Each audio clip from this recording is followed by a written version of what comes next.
Okay, everybody, I wanted to now do episode 2 of my look at Winlink in Australia. Um, in the last episode, you saw me use Pat, which is predominantly a web-based GUI built into the Pi. Now I just want to send an email and show you how easy that is. So compose to my Gmail, which is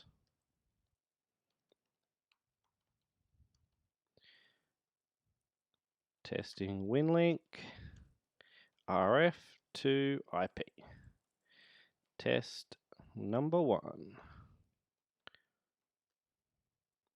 So I'm sending to a real email address via the Raspberry Pi over HF radio.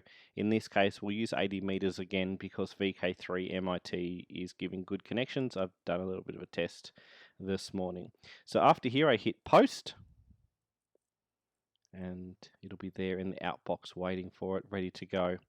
So again, while I'm aiming for VK3 MIT, I don't actually know if it's going to be the one that gives us the connection. So underneath the application that Jason KM4ACK has written, he has a section called Pat Auto Connect. I use that. I'm on 80 meters, anywhere from 50 kilometers to 3,000 kilometers, and it downloaded the latest listing last night. It doesn't matter, they don't change that often for HF. So I'm just going to hit connect. Again, we get the rig control and debug, and then we get the GUI. I'll move that up a bit more for you. There you go, you can see the full screen.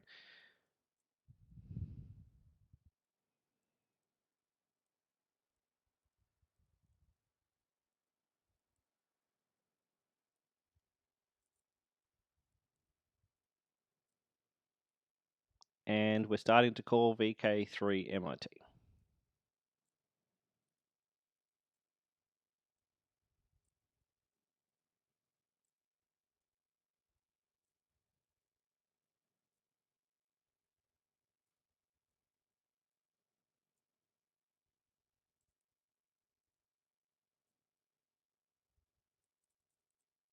Okay, VK3 MIT answered with a quality of 88 and increasing, so it's a high quality response there.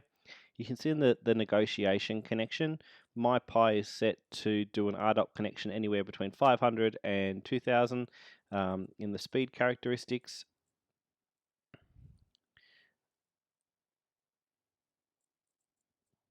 And you can see down here that we're connected to 3MIT. That's in northeast Victoria, located at QF 33. And to stop people locking up RMSs across the world, there's often time limits. So for this month, I have 116 minutes left on connection.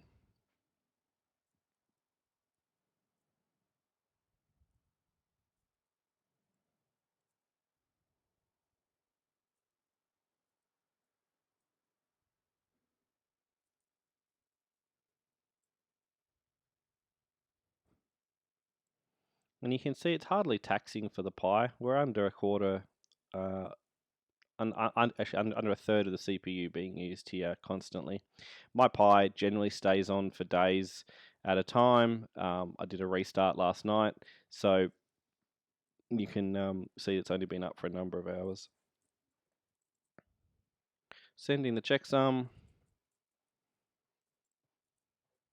And you can see the thing I like is you can see how the quality of the signals are going. Even if you're getting data NACs, so that's an indication that it didn't do a correct handshake on the data send and receive, but it works. It's a slow and steady data mode.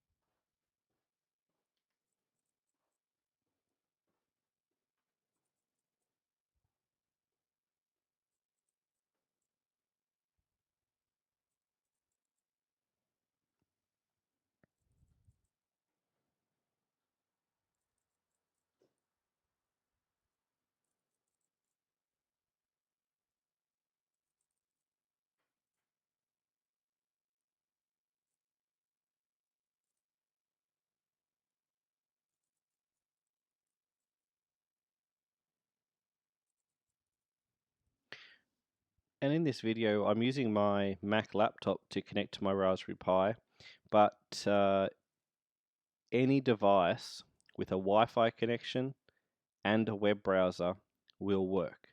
When I'm portable, I'll often use either my iPhone or my Android logging tablet as the remote screen, and I just use VNC as a remote desktop connection, and it seems to work just fine. Obviously, when you're wanting to type out larger blocks of text, you really should use a bigger keyboard. However, it's perfectly fine. And there we go. We've just got the successful transmit, and I've just received the email this very moment on my iPhone from VK1MIC at winlink.org. Subject testing Winlink RF to IP, and the text of test #1. So there's a quick sample look at it working going the other way. In the next episode, we might have a look at some of the other features, such as the ability to send your position and things like that. For example, when you are remote forward driving, remote hiking, on a yacht, things like that.